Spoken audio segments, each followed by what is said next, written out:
कहानी की शुरुआत होती है और हम देखते हैं कि वायरस की वजह से पूरी दुनिया में जितने भी लोग थे वो सभी डार्क सीकर्स बन चुके हैं। सिर्फ 1% लोग ही इंसान हैं जो उनसे छिपकर अपनी जिंदगी काट रहे हैं। पूरी दुनिया वीरान बन चुकी है। तभी हम डॉक्टर रोबोट को देखते हैं जो अब तक बचा हुआ था और वो अपनी भूख मिटाने के लिए एक हिरन का शिकार करने वाला ही था कि तभी वहाँ पर एक शेरनी उस पर अटैक कर देती है और उस टाइम रोबोट की घड़ी पर एक अलार्म बजता है और वो देखता है कि कुछ टाइम बाद अंधेरा छा जाएगा। इसीलिए वो अपने घर वापस आ जाता है और घर की सभी विंडोज और डोर्स को लॉक कर देता है और घर में जितनी भी लाइट जल रही थी वो सभी को बंद कर देता है, जिससे कि डार्क सीकर्स को लगे कि वहाँ पर कोई भी नहीं है। और डॉक्टर रोबोट अपने डॉग के साथ टब में सो जाता है। इसके बाद हमें कहानी का फ्लैशबैक दिखाया जाता है कि किस वजह से ये वायरस फैला था। हमें डॉक्टर एलिस को दिखाया जाता है जो एक न्यूज चैनल में इंटरव्यू दे रही थी, जिसमें डॉक्टर एलिस बताती है कि हमने कैंसर का परमानेंट इलाज ढूंढ लिया है और उसको 10,000 कैंसर पेशेंट पर टेस्ट भी किया गया है, जिससे उन 10,000 पेशेंट का कैंसर ठीक भी हो गया है। कुछ दिन बाद हम देखते हैं कि डॉक्टर रोबोट अपनी वाइफ जोई और अपनी बेटी मार्ली के साथ कार से एयरपोर्ट की तरफ बढ़ रहा था। जब वो लोग एयरपोर्ट पर पहुंचते हैं तो देखते हैं कि शहर के सभी लोग एयरपोर्ट की तरफ आ रहे थे। वो सभी उस शहर से बाहर निकलना चाहते थे। दरअसल जिन 10,000 पेशेंट में कैंसर की मेडिसिन इंजेक्ट की गई थी, कुछ दिनों तक तो वो ठीक रहे। कैंसर मेडिसिन का उन पर गलत इफेक्ट पड़ने लगा और वो सभी वेम्पायर्स में बदलने लगे। उनकी स्किन इतनी सेंसिटिव थी कि वो जैसे ही सूरज की रोशनी में आते तो वो जलकर मर जाते थे। इसीलिए उन्हें डार्क सीकर्स कहा जाने लगा। वो रात के समय में बाहर निकलकर इंसानों का शिकार करके उन्हें खा जाते थे। अब सभी लोग शहर से बाहर जाकर अपनी जान बचाना चाहते थे। तभी ऑफिसर्स तमाम लोगों की चेकिंग कर रहे थे और सिर्फ उन लोगों को शहर से बाहर जाने की इजाजत दे रहे थे जो इन्फेक्टेड नहीं थे। इसी तरह रोबोट और उसकी फैमिली को भी चेक किया जाता है और वो भी इन्फेक्टेड नहीं होते, इसीलिए उन्हें आगे बढ़ने दिया जाता है।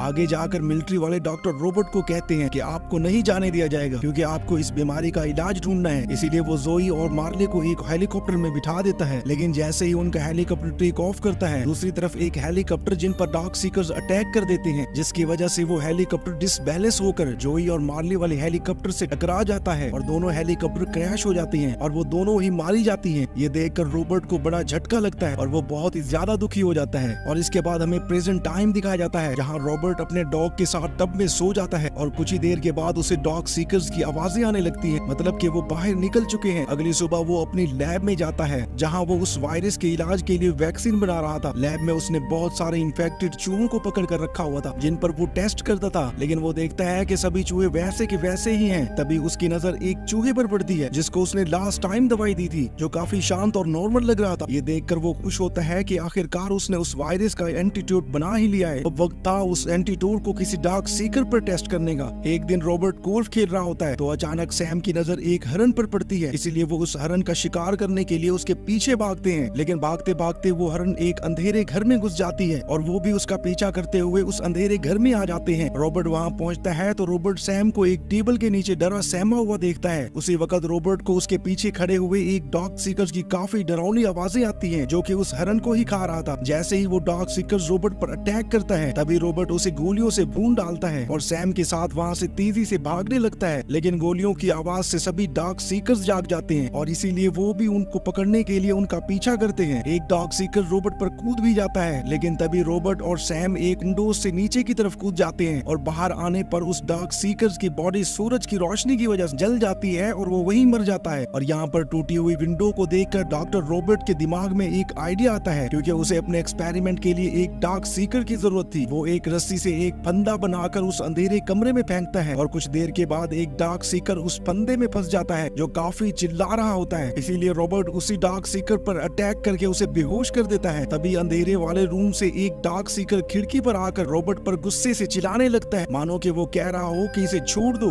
रोबोट उस डार्क सीकर्स को अपनी लैब में ले जाकर उस एंटीटोड को उसकी बॉडी में इंजेक्ट कर देता है। वो देखता है कि ये एक फीमेल डार्क सीकर है जिसकी बॉडी पर एक बटरफ्लाई का डिजाइन बना होता है। तभी वो फीमेल डार्क सीकर्स रोबोट पर अटैक करने की कोशिश करती है और वहीं बेहोश हो जाती है। ये देखकर रोबोट की उम्मीद टूट जाती है। अगले ही दिन रोबोट सैम के साथ अपने खाने के लिए शिकार पर निकलता है तो वो रास्ते में एक स्टैचू को बाहर खड़े देखता है। उसे कुछ अजीब सा लगता है और वो गुस्से से उस स्टैचू पर शूट करके उसे नीचे गिरा देता है और वो उसे देखने के लिए जैसे ही आगे बढ़ता है, लेकिन तभी वो एक फंदे में फंस जाता है और उसके सर में चोट लगने की वजह से वो बेहोश हो जाता है। दरअसल ये फंदा उसी डार्क सीकर्स ने लगाया था जो उस दिन रोबोट पर चिल्ला रहा था। शाम होते ही रोबोट की घड़ी का अलार्म बजने लगता है। इससे रोबोट को होश आ जाता है और वो देखता है कि वो ऊपर लटका हुआ है और वो ये भी नोटिस करता है कि अंधेरा होने वाला है। वो जल्दी से अपनी जेब से चाकू निकालकर उस रस्सी को काट कर नीचे गिर जाता है, लेकिन उसी बीच उसका चाकू उसके पैर में लग जाता है, इससे उसे बहुत दर्द होता है। तभी उसे सामने अंधेरे में डार्क सीकर्स दिखाई देते हैं। उनके साथ उनके 2 इन्फेक्टेड कुत्ते भी होते हैं जो इंतजार कर रहे थे कि कब पूरी तरह से अंधेरा हो और रॉबर्ट घबराकर अपनी कार की तरफ जाने लगता है। और कुछ ही देर में जब पूरी तरह से सूरज ढल जाता है तो डार्क सीकर्स अपने कुत्तों को उन पर छोड़ देते हैं, जिससे वो कुत्ते रॉबर्ट और सैम पर अटैक कर देते हैं। रॉबर्ट उन कुत्तों पर शूट कर देता है और मार गिराता है, लेकिन इसी दौरान वो देखता है कि एक कुत्ते ने सैम को काट लिया है। रॉबर्ट जल्दी से सैम को अपनी लैब में ले जाता है और उसे वो मेडिसिन इंजेक्ट करता है, लेकिन काफी देर हो चुकी थी। सैम की बॉडी में पूरी तरह से वो वायरस फैल गया था और वो भी इन्फेक्टेड हो गया था। सैम रॉबर्ट पर अटैक करने लगता है और मजबूरन रॉबर्ट को अपने प्यारे कुत्ते को उसका गला दबाकर मारना पड़ता है। अब रॉबर्ट बहुत दुखी होता है क्योंकि उस शहर में रॉबर्ट के सिवा उसका कोई साथी न था, वो बिल्कुल अकेला हो गया था। रात को रॉबर्ट अपनी कार पर अपने डॉग की मौत का बदला लेने के लिए निकल पड़ता है। जो भी डार्क सीकर्स उसकी कार के सामने आ रहे थे वो गुस्से में उन सबको उड़ा रहा था, लेकिन तभी उसकी कार का एक्सीडेंट हो जाता है, जिसकी वजह से वो बुरी तरह से जख्मी हो जाता है और वो कार में फंस जाता है। तभी वो डार्क सीकर्स जो उस पर बहुत गुस्सा होता है, वो उसे जैसे ही मारने वाला होता है कि तभी वहाँ पर एक तेज रोशनी पड़ती है, जिससे वो सारे डार्क सीकर्स वहाँ से भाग जाते हैं और डॉक्टर रॉबर्ट की जान बच जाती है। रॉबर्ट के पास एक लड़की आकर पूछती है कि आप कहाँ रहते हैं। रॉबर्ट बड़ी मुश्किल से अपने घर का एड्रेस दे पाता है। सुबह जब रॉबर्ट की आंख खुलती है तो उसे अपने घर के किचन में से कुछ आवाजें सुनाई देती हैं। वहाँ पर जाने पर उसे एक लड़की और उसका बच्चा नजर आता है और वो उससे कहती है कि हमने आपकी वीडियो की अनाउंसमेंट सुनी थी, इसीलिए हम आपको पूरा दिन ढूंढते रहे,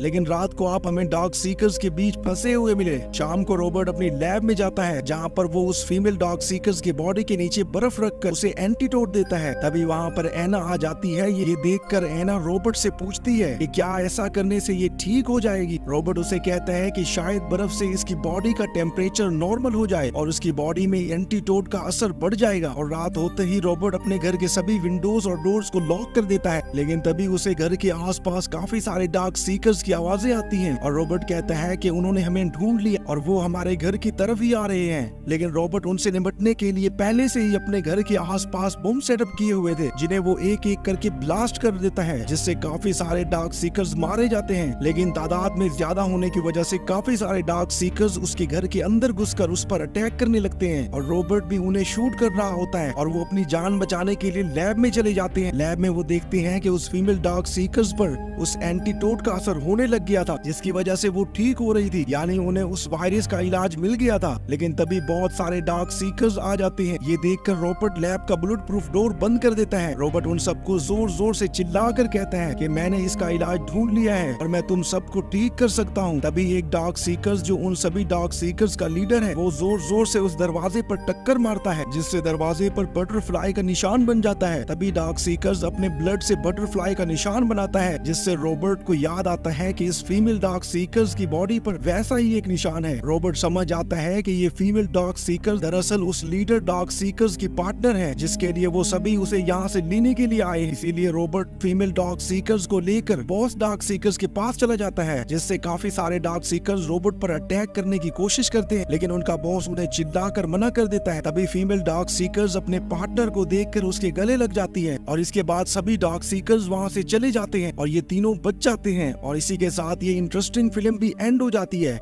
गाइस, अगर आपको ये स्टोरी अच्छी लगी हो तो चैनल को सब्सक्राइब करो एंड वीडियो को ज्यादा से ज्यादा लाइक एंड शेयर करो।